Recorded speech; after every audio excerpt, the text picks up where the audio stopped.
요즘 제가 워마드 문제에 사생결단하는 모습을 보고 말들이 좀 있는 걸로 알고 있는데요. 뭐 여러 사람들이 저 그냥 20대 남자들 표정 모으려는 아주 얕은 노림수가 있는 거 아니냐, 잠깐 이야기하다 말지 않겠느냐, 이렇게 주장하는 분들이 있는데 그거 절대 아닙니다. 절대 아닙니다. 그럼 제가 왜 워마드 문제를 지금 꺼내기 시작했냐, 두 가지 이유가 있는데요. 첫 번째는 워마드의 실체에 대해서 저도 세대가 좀 지금 나이 50이거든요. 만 50이어서 아주 크게 관심 있지 않았어요. 그래서 워마드란 단체가 있고 거기서 과격한 이야기가 나온다 정도는 알고 있었는데 그걸 이렇게 이 정도로 이해를 한 겁니다. 그전에는 워낙 과거에 우리 세대 40, 50, 그 60, 70 이때는 남녀 차별, 여성 차별이 심했으니까 그 한풀이 차원에서 과격한 목소리가 나오는 거겠지, 뭐 이 정도 수준에서 이해를 한 거예요. 심하긴 했지만 보통 한풀이 하다 보면 좀 더 심하게 나가는 경우도 있잖아요. 근데 이제 시간이 지나고 좀 자세히 들여다 보기 시작했죠. 그게 이제 작년 만 가을 이때부터 보니까 워마드는 일베랑 다른 거예요. 일베는 이념이라는 게 없어요. 이념이라는 게 그냥 찌질이즘인데 워마드는 여성 우월주의라는 게 있어요. 또 워마드는 이론도 있습니다. 근데 일베는 이론이 없죠. 그냥 일종의 찌질한 사람들이 노는 놀이 문화가 좀 더티한 거죠. 아주 지저분한 건데 여기는 미러링이라는 이론이 있더라고요. 그러니까 받은 만큼 복수해준다. 이에는 이, 눈에는 눈, 뭐 이런 거죠. 그래서 뭐 예를 들어 워마드는 여성이 성폭력 피해를 당하면 워마드는 남자도 성폭력을 해야 된다는 식으로 주장을 하는 거예요.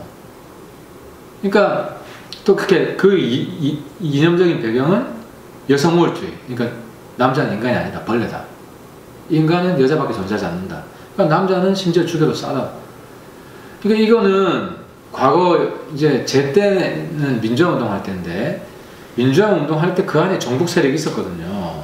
근데 그때 정복 세력을 문제 삼지 않았어요. 왜? 같이 전두환 정권에 대항해 싸우다 보니까 적에 적은 동지 이렇게 되니까 민주화 세력이 정복 세력을 끌어안고 갔단 말이에요.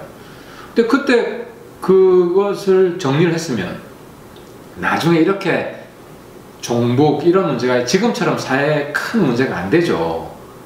예방을 했죠. 근데 저는 그때 한이 있는 겁니다. 민주화 세력과 정복 세력 이거 분리를 하고, 정복 세력은 민주주의 세력이 아니라 반민주 세력이거든요. 김정은 정권이 가장 최선의 정권이고 최선의 북한의 체제가 가장 좋은 체제고 그런 생각을 하는 반민주 세력이란 말이에요. 폭력적으로 사회를 뒤집으려고, 오해민주주의자가 아니고. 그걸 막지 못해가지고 그 후과가 얼마나 큽니까? 그 비용으로 우리 사회가 치르는 대가가 얼마나 크냐고요. 아직까지도 광화문에 가서 뭐 백두칭송위원회하고 뭐 김일성 부자들은 우리 사회의 영도자고 지도자고 뭐 이렇게 헛소리들 하고 있는 이유가 그때 80년대에 뿌리를 못 뽑아서 지금까지 이렇게 우리 사회 갈등이 아직도 이제 심하단 말이죠. 마찬가지로 이 젠더 문제라는 그 안에 젠더 갈등의 포장 안에 이 워마드가 있는데 이 워마드는 사실 젠더 문제가 아니라 폭력 문제예요. 폭력주의자들이거든요. 애기를 유충이라 해서 애 옆에 칼 갖다 놓고 또 자기 아버지를 틀딱이라고 해서 아버지도 남자고 한남충이고 아버지도 벌레인 거죠. 그래서 아버지도 죽어도 싸다. 물론 아직까지 뭐 애를 죽인다거나 아버지를 죽인다거나 이런 건 없지만 폭력 문화를 20대, 30대에 퍼뜨리고 있잖아요. 확산시키고 있잖아요. 그거로 이론을 미러링이라는 이론으로 정당화시켜서 실제로 피해를 입히는 경우도 있어요. 저 얼마 전에 하태경하고 뭐 이준석 조진다고 그래서 뭐 이준석 우리 최고는 완전히 빨갛벗겨가지고 음란물 비슷하게 만들어놓고 저는 뭐 그까지는 안 했더라고요. 저는 좀 그 마니스트하게 뭐 아주 심하게는 안 했던데 그런 건 실제로 피해를 주는 거죠. 만약에 여성을 그렇게 어떤 여성 정치인을 빨가벗겨가지고 이렇게 성희롱하는 걸 하면 그건 범죄잖아요.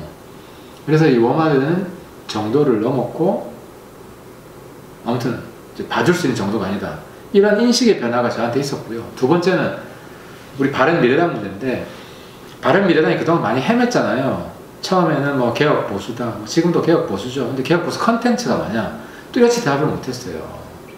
그리고 국민의당하고 바른정당 합치고 나서는 지역 통합이다, 영원한 화해다. 근데 뭐 우리가 지방선거에서 참패를 했잖아요. 그리고 우리 당이 정체성이 뭐냐? 아직도 문제가 되고 있고, 정체성이라는 게 딴 게 아니라 누구를 대변할 거냐는 거거든요. 우리가 누구를 대변할 거냐. 그래서 저하고 이준석 최고가 20, 30대를 대변해야 된다. 우리 바른미래당이 청년정당으로 다시 태어나야 된다. 청년 대한정당으로 재창단해야 된다 해서 우리가 청년 문제에 좀 더 깊이 관심을 가지고 살펴보기 시작한 겁니다. 그래서 우리 청년 세대에서 가장 문제가 되는, 논란이 되는, 그리고 가장 청년 세대에서 가장 암덩어리가 뭐냐? 그게 워마드를 찾은 거예요. 그래서 올해 워마드 종말의 해를 만들겠다고 우리가 선언한 것이고, 워마드 종말의 해를 만들겠다는 것은 우리가 뭐 젠더 문제에 집중한다 이런 것보다는, 물론 젠더 문제도 하겠지만 우리 바른미래당이 청년 대한정당으로 다시 태어나겠다, 청년정당 선언을 한 겁니다. 그래서 우리가 이런 워마드 문제, 젠더 갈등 문제를 파는 것은 단순히 20대 남자들의 표를 좀 얻기 위한 얄팍한 노림수가 아니라 우리 당이 근본적으로 다시 태어나겠다는 거다.